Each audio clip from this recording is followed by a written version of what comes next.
Carolyn Ribeiro here from mining.com.au. Joining me now is Calidus Resources Managing Director Dave Reeves. Dave, nice to see you. Absolute pleasure, Carolyn.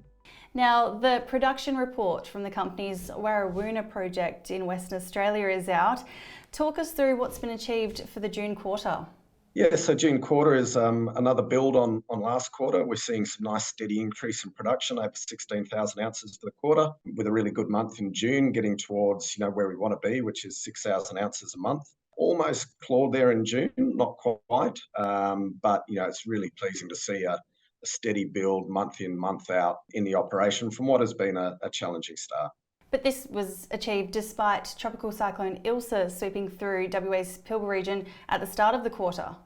Yeah, so that obviously, it shut down operations when you've got a tropical cyclone almost over the top of you.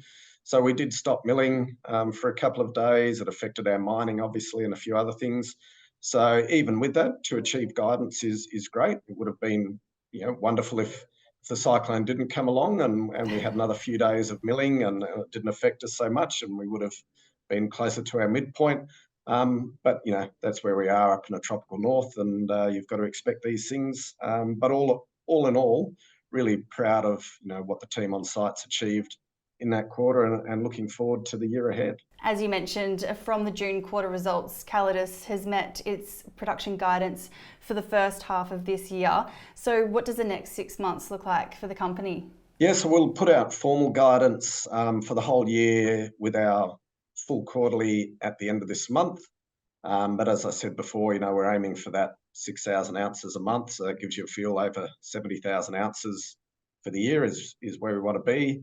And then incrementally growing that through undergrounds, high-grade satellite pits, and our ultra-high-grade blue spec, and get as rapidly as possible to our plus 100,000 ounce per annum target. It's really just about consistency of operation, keeping the tons through the mill. The grade is coming through as predicted, which is good. Make sure we move the material. As we progress through this year, our requirements to move waste reduces, so our costs will be reducing in the coming year, and that also takes the pressure off the mining fleet and makes operations a lot easier to deliver on. Dave, thanks for your time today. Thanks, Carolyn.